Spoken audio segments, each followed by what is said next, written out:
마가복음 8장 11절에서 21절. 자, 다 찾으셨습니까? 네, 다 찾으셨으면 이제 제가 봉독할 테니까 이제 눈으로, 귀로, 마음으로 따라오시면 되겠습니다. 바리새인들이 나와서 예수를 힐난하며 그를 시험하여 하늘로부터 오는 표적을 구하거늘 예수께서 마음속으로 깊이 탄식하시며 이르시되 어찌하여 이 세대가 표적을 구하느냐? 내가 진실로 너희에게 이르노니 이 세대에 표적을 주지 아니하리라 하시고 그들을 떠나 다시 배에 올라 건너편으로 가시니라. 제자들이 떡 가져오기를 잊었음에 배에 떡 한 개밖에 그들에게 없더라. 예수께서 경고하여 이르시되 삼가 바리새인들의 누룩과 헤롯의 누룩을 주의하라 하시니 제자들이 서로 수군거리기를 이는 우리에게 떡이 없음이로다 하거늘 예수께서 아시고 이르시되 너희가 어찌 떡이 없음으로 수군거리느냐? 아직도 알지 못하며 깨닫지 못하느냐? 너희 마음이 둔하냐? 너희가 눈이 있어도 보지 못하며 귀가 있어도 듣지 못하느냐? 또 기억하지 못하느냐? 내가 떡 5개를 5천 명에게 떼어줄 때에 조각 몇 바구니를 거두었더냐? 이르되 12이니이다. 또 7개를 4천 명에게 떼어줄 때에 조각 몇 광주리를 거두었더냐? 이르되 7이니이다. 이르시되 아직도 깨닫지 못하느냐 하시니라. 아멘. 자, 이제 우리가 마가복음 8장 11절에서 21절 말씀을 한번 살펴보겠습니다. 자, 우리 옆에 분들이랑 한번 인사를 해보실까요? 자, 예수님은 우리를 긍휼히 여기십니다. 시작. 예수님은 우리를 긍휼히 여기십니다. 항상 우리가 하나님을 생각할 때 하나님에 대해서 오해가 있는 그런 경우들이 많습니다. 하나님은 왜 선악과를 만들어놔서 인간이 죄 짓게 만들고 마치 하나님을 죄를 짓게 만든 장본인으로 생각을 하는 거죠. 근데 누가 죄를 지었습니까? 하나님이 죄 짓게 했습니까? 사람이 스스로 죄를 지었습니까? 사람이 스스로 죄를 지은 거죠. 오늘날 거짓말 중에 하나, 하나님에 대한 오해. 하나님이 사람으로 하여금 죄 짓게 만들었다. 하나님을 굉장히 쪼잔한 하나님으로 몰아가는 이런 생각들을 우리가 없애서야만 합니다. 그걸 제거해야만 합니다.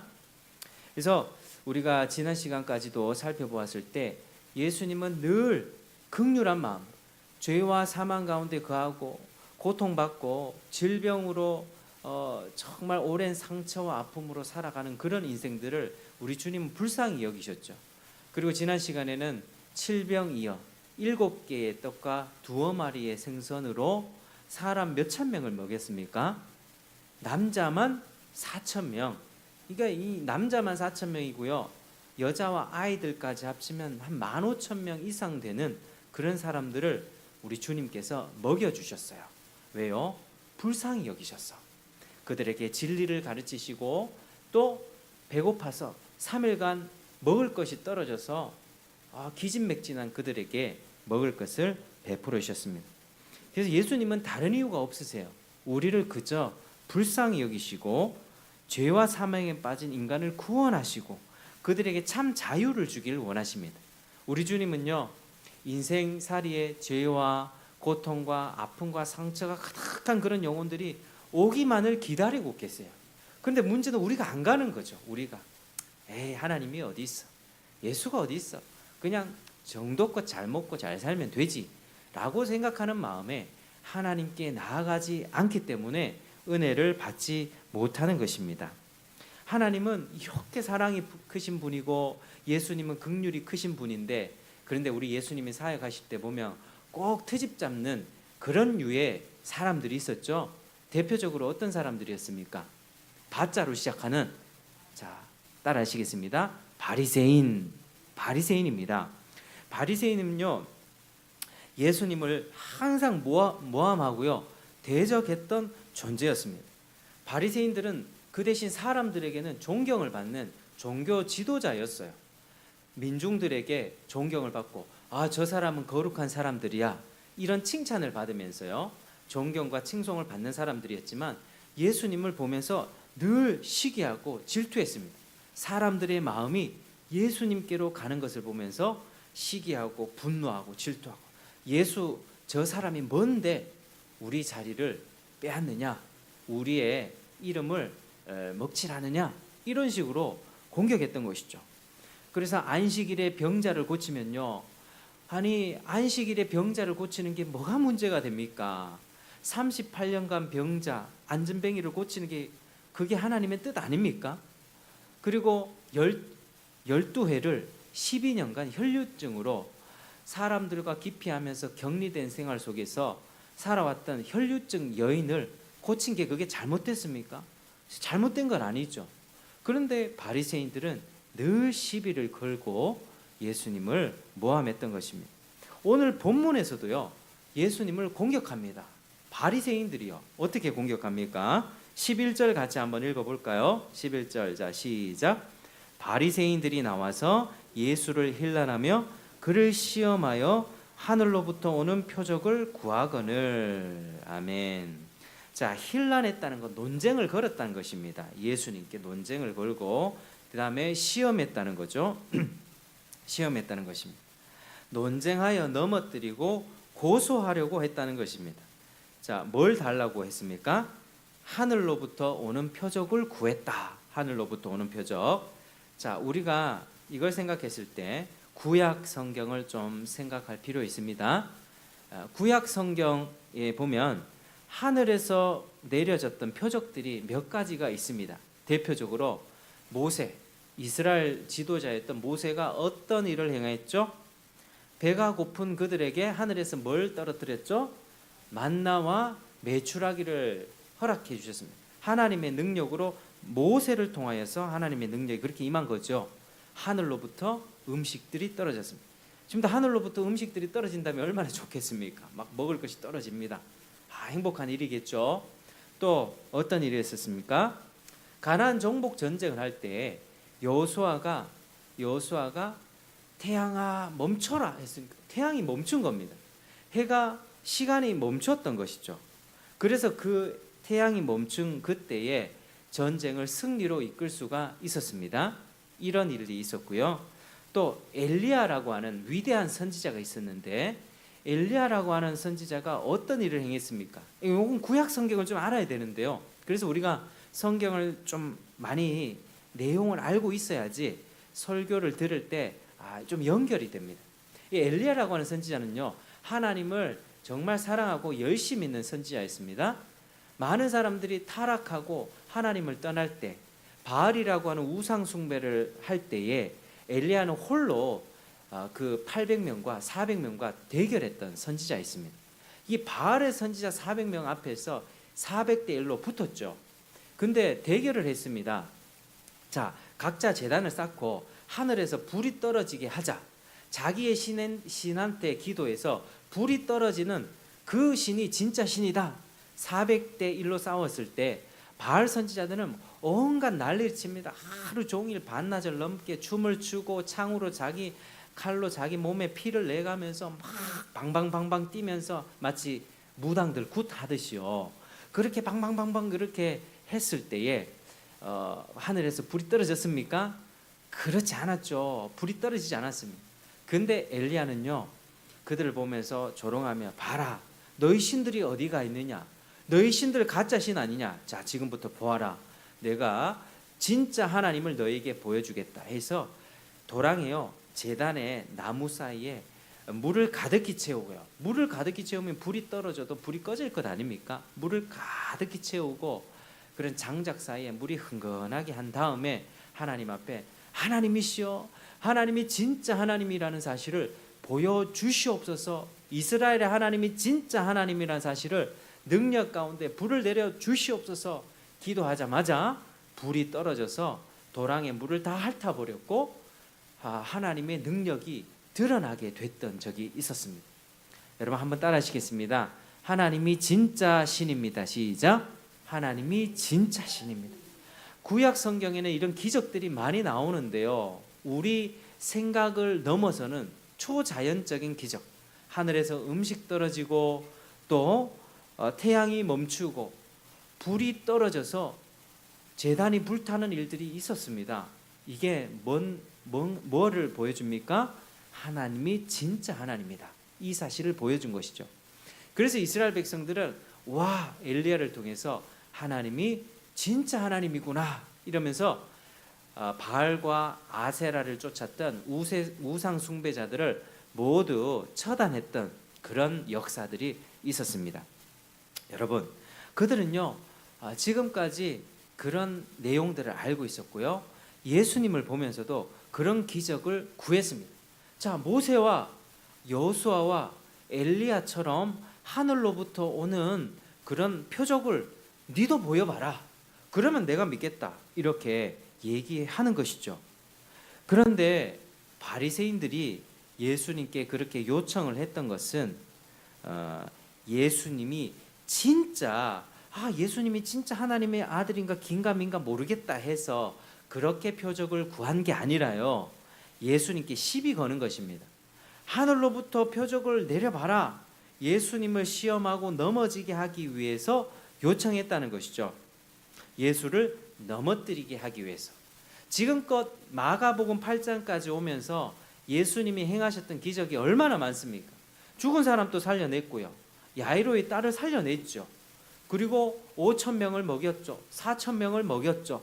그리고 병든 자, 손 마른 병자를 고쳤고요, 중풍병자, 일어나지 못했던 중풍병자도 고쳤고요, 눈 멀고 귀 먹은 자, 말 더듬는 그런 병자도 고쳤습니다. 이런 일들을 소문으로 들었고 눈으로 봤으면서도 예수님께 더 센 거 요청하는 것입니다. 그러니까 이들의 태도는요 겸손하지가 않죠. 예수님을 넘어뜨리려고, 예수님을 대적하는 그런 행동이었다라고 하는 것입니다. 실제로요 마가복음 3장에서 예수님이 귀신을 쫓아냈을 때 바리새인들이 어떻게 이야기를 합니까? 바리새인 중에 율법 교사들이 와서 예수님을 비난합니다. 예수가 귀신을 쫓아내는 것은 귀신의 왕 바알세불을 힘입어서 그러는 거야, 이렇게 예수님을 비난했죠. 아니, 예수님이 귀신을 딱 쫓아냈습니다. 그러면 그걸 어떻게 봐야 됩니까? 하나님의 나라가 임했고 성령의 능력으로 저분은 정말로 하나님의 아들이라 인정해야 되지 않습니까? 그런데 그들은 예수님의 능력을 보고서도 믿지 않고 그렇게 비방하는 것입니다. 표적과 기사, 그걸 보는 것이 곧 믿음을 일으키는 절대 요소는 아닌 것이죠. 자, 우리가 여기서 기억해야 되는 것은요, 한번 따라 하시겠습니다. 기적보다 메시지가 중요합니다. 시작. 기적보다 메시지가 중요합니다. 이 사람들이 기적을 봤다고요, 보면서도 대적을 합니다. 위대한 기적을 본 게 그게 곧 믿음으로 연결되는 게 아니라요, 기적을 보면서 그거 귀신이 한 짓이야, 그거 그거는 뭐 하나님의 능력이 아니야, 무당이 한 짓거리와 비슷한 거야, 이런 식으로 예수를 공격했다라는 거죠. 우리가 전도를 하다 보면 가끔 어떤 사람을 만납니까? 하나님 눈에 보여줘봐라, 하나님을 눈에 보여줘봐라, 하나님을 눈에 보여줘봐라, 그러면 내가 믿어볼게, 그렇게 말을 합니다. 자, 그런데 우리 친구들 거기 잘 앉아서 설교를 들으세요. 자, 전도를 하다 보면 그런 사람들이 나타나는데요, 하나님 보여주면, 눈에 보여주면 믿겠습니다, 이런 사람들이 있어요. 그런데 정말 하나님이 눈앞에 딱 나타났다고 생각을 한번 해봅시다. 여러분, 하나님이 눈앞에 딱 나타났어요. 아니면 내 꿈에 막 나타났어요. 그러면 정말 그 사람이 믿겠다고 했던 그 사람이 믿을까요? 하나님이 눈에 딱 나타나면 절대 안 믿습니다. 야, 그거 하나님 아니야, 그거 귀신 아니야, 그거 진짜 하나님인지 내가 어떻게 알아? 라고 다른 핑계를 댄다고 하는 거죠. 하나님을 안 믿으려고 마음에 꽉 생각하는 사람은요, 하나님이 꿈으로 보여주고요, 귀로 음성을 들려주고 눈앞에 딱 나타나도 다른 핑계를 댑니다. 누가복음 16장에 이런 예화가 있습니다. 세상에서 잘 먹고 잘 살았던 부자가 있었습니다. 하나님을 몰랐던 부자, 그리고 그 앞에서 비참하게 살았던 거지 나사로가 있었습니다. 그런데요, 둘 다 죽게 되었어요. 부자는 어디로 갔습니까? 지옥으로 갔습니다. 그리고 고통을 당하게 되었죠. 그 부자의 집 앞에서 아주 그냥 거지로 살았던 이 나사로는 어디에 갔습니까? 천국에 갔습니다. 천국에 가서 아브라함의 품에 안기게 되었죠. 그때 너무 고통스러워서 아브라함께 간구합니다. 이 부자가요, 제발, 지옥에서 얘기하는 거예요. 제발 저를 나사로를 저에게 보내서 내게 물 한 방울이라도 찍어서 주십시오. 왜? 지옥은 불덩이니까요. 여러분, 지옥은 절대 가면 안 되는 곳입니다. 이 부자가 지옥에서 너무 고통당하니까 제발 물 한 방울만 찍어서 내 입에 목을 축이게 해 주십시오 라고 그렇게 얘기하고 있는 것입니다. 그러자 아브라함은 절대 그럴 수 없다고 얘기하죠. 왜 그렇습니까? 너는 살았을 때 좋은 것을 이미 다 받았다. 너는 여기서 괴로움만 당하게 될 것이다. 그뿐 아니라 너희와 우리 사이, 그러니까 천국과 지옥 사이에 큰 구덩이가 있어서 내가 너한테 갈 수도 없고 너희도 나한테 올 수 없고 그렇게 우리는 함께 할 수 없다. 이렇게 얘기한 거죠. 여러분, 한번 따라 하시겠습니다. 죽음 뒤에는 절대 돌아올 수 없습니다. 절대 돌아올 수 없습니다. 기억하셔야만 합니다. 사람은 한번 죽죠. 죽고 나서 죄 있는 사람은 무조건 지옥으로 갑니다. 죄가 용서받은 사람은 천국으로 가요. 죽고 나서 다시 살아서 지옥에 있는 사람이 나 천국 가고 싶어요, 이거 될까요? 그거 안 된다는 겁니다. 한 번 죽으면 죄로 인하여 영벌을 받게 되든지 아니면 죄를 용서받아서 천국에 가게 되든지 그 둘 중에 하나입니다. 반드시 기억하시길 바랍니다. 한 번 죽으면 천국 아니면 지옥 둘 중에 하나입니다. 이걸 반드시 기억해야 되는 것이죠. 그래서 기회는 언제 주어집니까? 죽고 나서 후회하는 거 됩니까? 안 됩니다. 지금 내가 살아서 숨 쉴 때, 여러분, 지금 우리가 살아서 숨 쉴 때 예수님의 복음을 듣고 내 죄를 용서받고 천국 가고 하나님의 자녀가 될 수 있는 기회가 지금 주어진다라고 하는 사실이죠. 지금이 기회. 한번 따라 하시겠습니다. 지금이 기회입니다. 지금이 기회입니다. 지옥에 갔던 부자는 탄원합니다. 아, 내가 죽어서 지금 지옥에 있지만 더 이상 내 운명을 어찌할 수 없구나 라고 생각을 하고 아브라함에게 간청을 하죠. 그렇다면 나사로를 살아있는 내 가족들한테 좀 보내주십시오. 살아있는 가족들한테 보내줘서 그들에게 천국과 지옥이 있다는 사실을 알려주고 이 지옥에 오지 않도록 제발 좀 얘기해 주십시오. 만일 죽은 사람이 살아나서 그들에게 가서 얘기해 주면 그들이 회개할 것입니다 라고 그렇게 얘기했다는 것입니다. 그래서 아브라함이 대답합니다. 아니다. 그들에게는 이미 모세와 선지자들이 있다. 모세와 선지자에게 듣지 아니하면 비록 죽은 자 가운데서 살아나는 자가 있다 할지라도 권함을 받지 아니하리라. 이렇게 말씀합니다. 그러니까 죽은 사람이 살아났어요. 아, 내가 죽어보니까 천국과 지옥이 있더라. 너 지옥에 가면 안 된다라고 누군가 얘기해줘도 그 사람이 듣는단 말입니까? 안 듣는단 말입니까?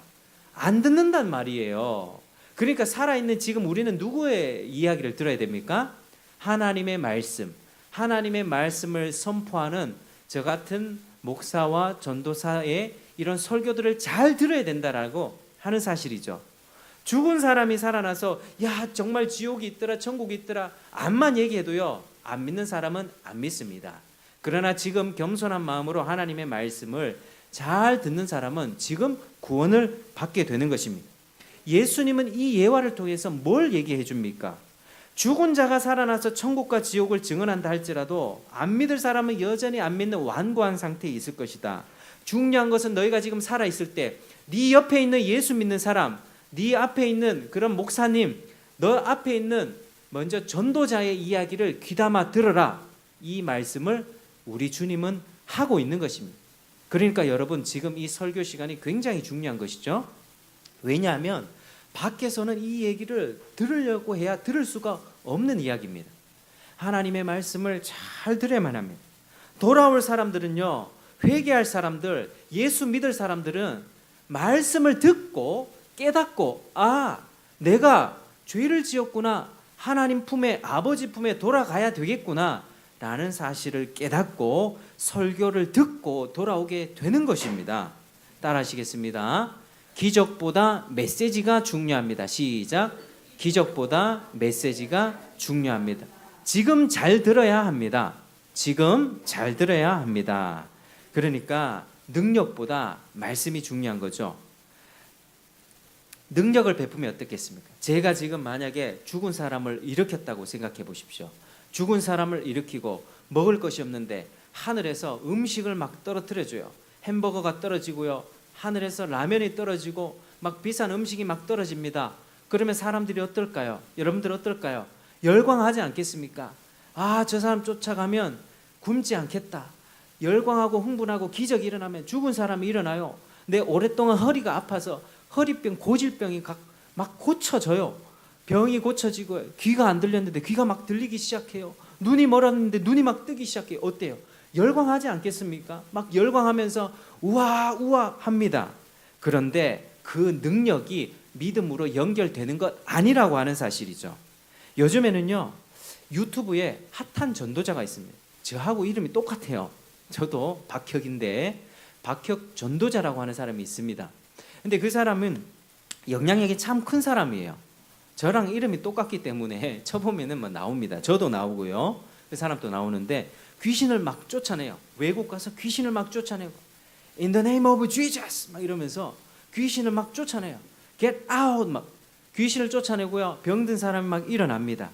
그런데요, 그의 말씀을 잘 들어보면요, 메시지가 너무 없습니다.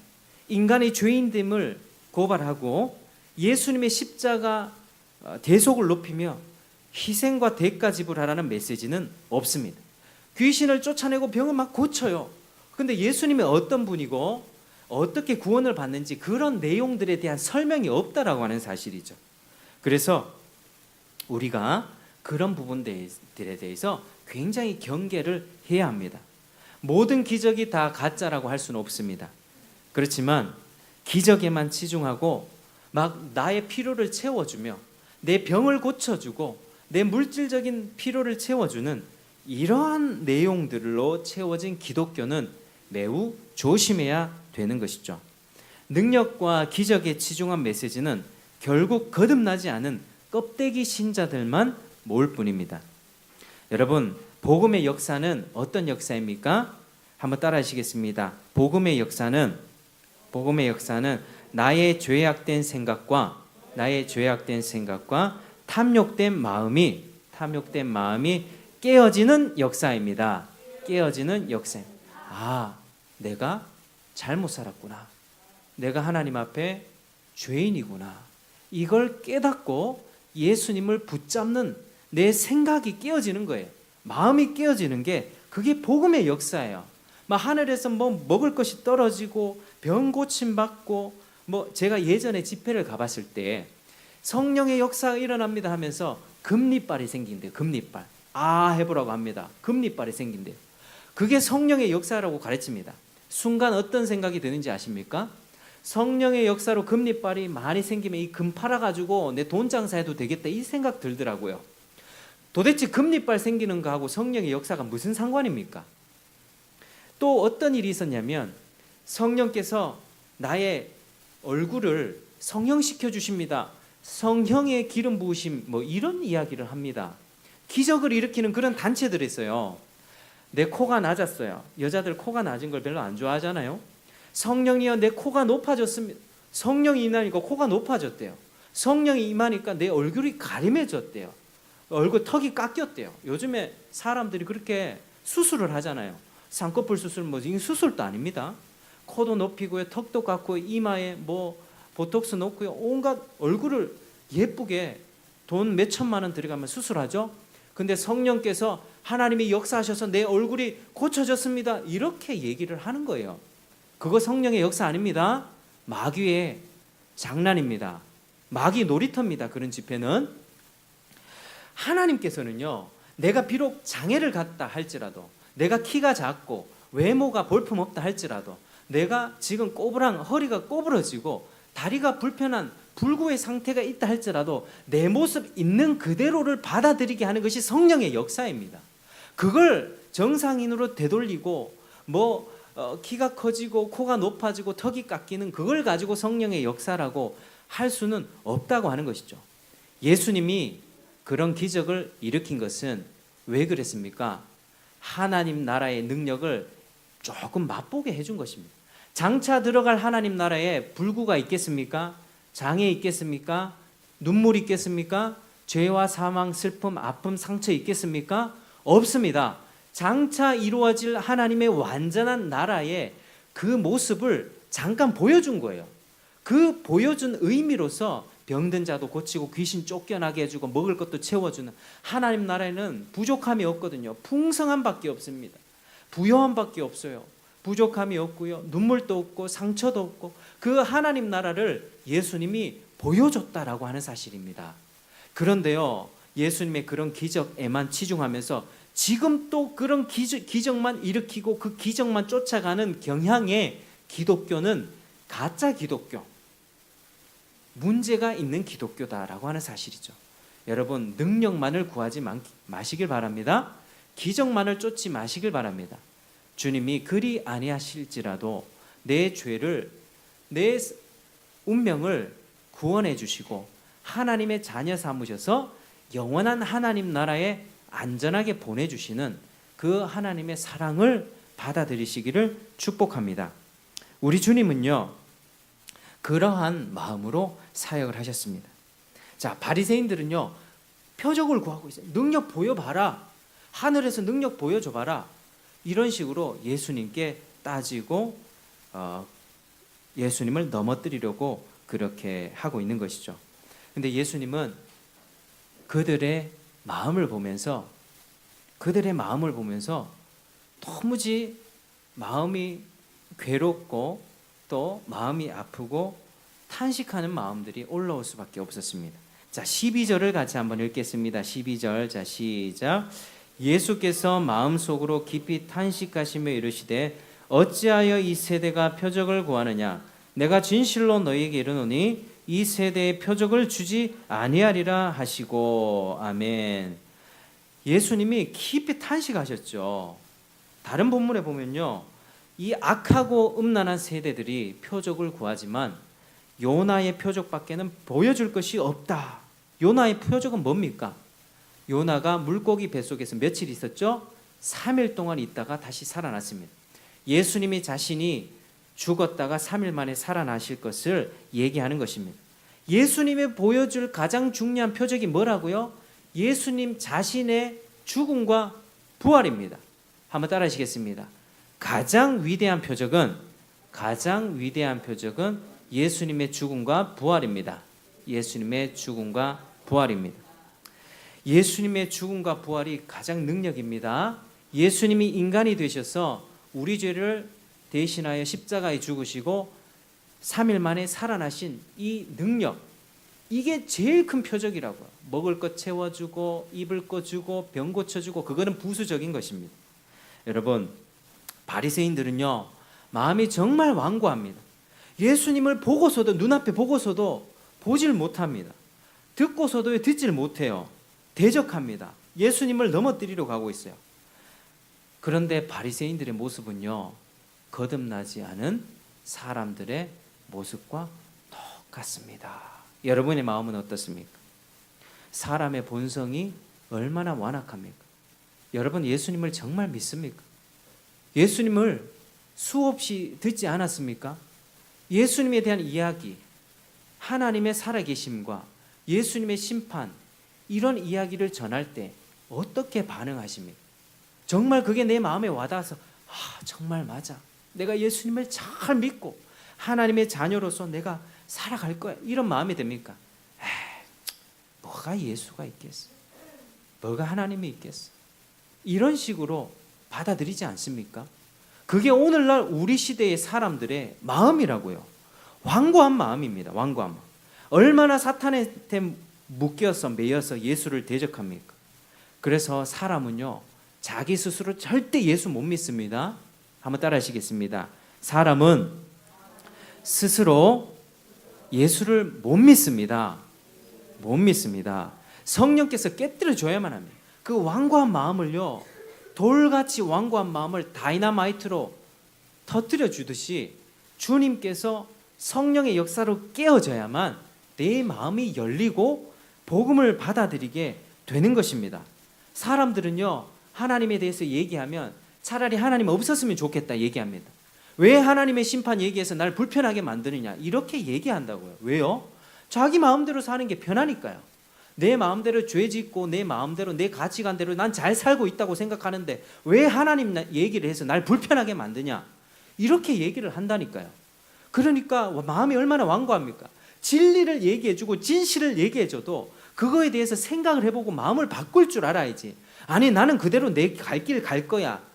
그걸 얘기해주는 기독교인 당신이 왜 나한테 이런 소리를 하느냐라고 따지는 게 오늘날 사람들의 완악한 마음이라고 하는 것이죠. 우리들의 마음은 어떻습니까? 교회에 우리가 나오면서 우리의 마음이 부드러워지고 있습니까? 하나님의 말씀이 귀로 마음으로 들려집니까? 아니면 여전히 완고하게 교회를 오래 다니면서도 여전히 세상 생각과 어떤 내가 먹고 사는 일에 붙잡혀서 그렇게 살아가고 있지는 않습니까? 예수님은 그런 완악함에 탄식하셨던 것입니다. 굉장히 답답하신 것이죠. 진리이신 그분 자체가 앞에 떡 나타나고 많은 것들을 보여줬는데 믿지 않는다는 거죠. 오늘날 이 시대가 얼마나 그렇게 완악하게 흘러가고 있는지요.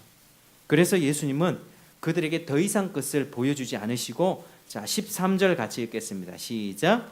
그들을 떠나 다시 배에 올라 건너편으로 가시니라. 건너편으로 가시니라. 그들에게 더 이상 말을 하지 않으셨습니다. 여러분, 하나님께서는요 기회에 있을 때 계속해서 말씀 주십니다. 말씀 주시고 은혜 베푸십니다. 전도자 보내주십니다. 교회에서 예배 통해서 복음을 계속 들려주십니다. 근데 그 말씀을 계속 거부하면 어떻게 됩니까? 예수님이 문을 닫아버리십니다. 더 이상 얘기하지 않고 건너편으로 가버리셨다. 바리새인을 가지고 논쟁하지 않으셨어요. 너희들 마음은 그냥 완고하게 심판받도록 내버려 두셨다. 여러분, 부모와 자식 간의 관계 속에서 부모가 그 자식이 아무리 악한 짓을 해도 부모의 마음은 어떻습니까? 제발 돌아오너라. 부모의 마음 아닙니까? 아버지의 품에 돌아오너라라고 문 앞에서 기다리고 있는 게 정상적인 부모의 마음이에요. 그런데 우리 예수님도 그렇게 기다려주고 계십니다. 언제요? 우리가 살아있는 동안에. 우리가 살아있는 동안에만 팔 벌리고 기다리신다는 거예요. 그러나 우리 주님께서 내가 완고하게 계속 거부를 하면 우리 주님도 그 사람의 마음 가운데 더 이상 은혜 베풀기를 하지 않습니다. 바로 출애굽할 때 애굽의 왕이 누구였죠? 바로의 마음이 왜 그렇게 완고해졌습니까? 하나님이 그 마음을 부드럽게 만져주지 않았기 때문이에요. 하나님을 대적하니까, 자꾸 대적하니까 그 마음을 닫아버렸고 바로를 그렇게 심판하셨던 것입니다. 여러분들 마음 어떻습니까? 우리 마음을 잘 돌아봐야만 합니다. 우리 마음을 잘 돌아봐야만 합니다. 우리 마음이 어떻습니까? 하나님을 향한 진리로 차 있습니까? 아니면 어떤 세상의 그런 생각들, 다른 죄악된 마음들로 가득 차 있습니다. 우리 예수님은 이런 가운데서 이렇게 얘기합니다. 자, 15절 같이 읽겠습니다. 15절 시작. 예수께서 경고하여 이르시되 삼가 바리새인들의 누룩과 헤롯의 누룩을 주의하라. 그들 조심해라. 야, 너희들의 삶 가운데서 너희들의 마음을 잘 살펴보고 누룩을 주의해라. 바리새인의 누룩, 헤롯의 누룩, 바리새인들의 가르침과 헤롯의 가르침을 주의해라. 이렇게 말씀합니다. 바리새인들은요, 자기는 껍데기는요 거룩한 사람이었어요. 그런데 하나님의 말씀을 꼬아서 잘못된 가르침을 주는 율법주의. 야, 이거 행해야지 너희 천국 가 라고 하는 외식된 가르침을 준 게 바리새인이죠. 그러면 헤롯은 어떻습니까? 헤롯은 그 당시에 왕이었거든요. 정치 지도자였어요. 세속적인 지도자. 이 지도자들에게 우리 예수님은 경고하신 것입니다. 그들의 가르침, 먹고 사는 게 전부야. 야, 잘 먹고 잘 살고 이 세상에서 좀 높아지고 권력을 가지는 게 최고야 라고 하는 그런 가르침을 경계하셨다라고 하는 사실입니다. 여러분들, 예수님은요 바리새인과 헤롯의 그러한 삶들을 다 경계시키셨습니다. 여러분, 그런데요 예수님이 이렇게 경계를 해도요 문제는 뭡니까? 문제는, 따라 하시겠습니다. 문제는 사람의 마음입니다. 아무리 가르쳐줘도 마음이 동하지 않는다는 거예요. 자, 17절에서 21절 같이 읽어보겠습니다. 17절에서 21절, 자 시작. 예수께서 아시고 이르시되 너희가 어찌 떡이 없으므로 수군거리느냐? 아직도 알지 못하며 깨닫지 못하느냐? 너희 마음이 둔하냐? 너희가 눈이 있어도 보지 못하며 귀가 있어도 듣지 못하느냐? 또 기억하지 못하느냐? 내가 떡 5개를 5,000명에게 떼어줄 때에 조각 몇 바구니를 거두었더냐? 이르되 12이니이다. 또 7개를 4,000명에게 떼어줄 때에 조각 몇 광주리를 거두었더냐? 이르되 7이니이다. 이르되 아직도 깨닫지 못하느냐 하시니라. 아멘. 예. 자, 우리 여러분, 우리 어린 친구들도 잘 들어보길 바래요. 잘 앉아 있는 것 같아요. 조금만 더 집중해봐요. 여러분, 다시 한번 따라하겠습니다. 문제는 사람의 마음입니다. 문제는 사람의 마음. 제자들이요 지금 예수님의 말씀을 못 알아먹고 있어요. 바리새인들의 누룩, 헤롯의 누룩을 조심해라 하니까 떡 안 가지고 왔는데 이러고 있어요. 떡 얘기를 하고 있어요. 예수님이 답답하신 거예요. 예수님이 여전히 주님의 말씀을 이해하지 못하고 있어요. 마음이 새로워지지 않으면 기적과 표적이 일어나도 아무런 유익이 되지 않습니다. 제자들도 마음이 굳어 있기 때문에 예수님의 능력을 옆에서 봤다 할지라도 유익이 되지 못하는 것이죠. 바리새인들과 다를 바가 없는 것입니다. 여러분, 한번 따라 하시겠습니다. 마음이 바뀌지 않으면 기적과 표적도 유익이 되지 않습니다. 여전히 예수님의 원수가 될 뿐입니다. 여러분, 바리새인은 대놓고 예수님을 대적했어요. 그러나 헤롯처럼 세상을 사랑하고 세상을 쫓아가는 그런 방식으로 하나님을 또 대적할 수 있습니다. 우둔한 마음이 박살나시기를 축복합니다. 이 마가복음 8장까지 오면서 예수님의 이야기들을 많이 들었죠. 병 고치고 먹여주고 역사하시고 하늘의 이야기를 말씀하셨던 일들, 이제 반응해야 되는 때가 온 것입니다. 우리 친구들 잘 들어. 너희들도 반응해야 돼. 하나님의 말씀에 반응해야 돼. 이 말씀은 진리의 말씀. 하나님은 정말 살아계십니다. 그리고 예수께서 우리의 유일한 구원자가 되십니다. 이 사실을 받아들이지 않고 믿지 않고 거부하는 상태에 있다면 여전히 내 마음은 우둔한 가운데서 지옥의 형벌을 받을 수밖에 없는 것이죠. 살아있을 때가 기회입니다. 따라하시겠습니다. 지금이 기회입니다. 지금 예수님을 진지하게 받아들이시고 하나님의 자녀가 되시기를 축복합니다. 주님께 나를 구원해달라고 이 말씀에 부딪히십시오. 잊어버리지 마세요. 이 말씀 앞에 내가 부딪혀서 믿음이 안 생기걸랑 하나님 믿음이 생기게 도와주십시오. 하나님 도와주십시오. 내 영혼에 참 지혜를 달라고 기도할 때 하나님은 여러분의 영혼을 불쌍히 여기셔서 구원을 베풀어 주실 것입니다. 하나님의 자녀로 삼아주시고 영원한 하나님 나라까지 안전하게 도착하게 될 것입니다. 구원의 역사가 일어날 줄 믿습니다. 기도하겠습니다. 하나님 아버지, 참으로 감사합니다. 오늘 또 우리를 불러주시고 귀한 주님의 말씀 듣게 하시니 감사합니다. 우리 마음이 우둔하지 않습니까? 예수를 대적했던 바리새인처럼 또 세상 즐거움과 권력을 쫓았던 헤롯처럼 우리들의 삶을 내 방식대로 살려고 하지는 않습니까? 하나님 마음이 깨어지기 원합니다. 마음이 새로워질 수 있도록 도와주시옵소서. 우리의 우둔한 마음을 깨트려 주셔서 예수를 믿고 의지하고 또 하나님의 자녀가 되어서 천국 가는 우리가 될 수 있도록 도와주시옵소서. 예수님 이름으로 기도드립니다. 아멘. 우리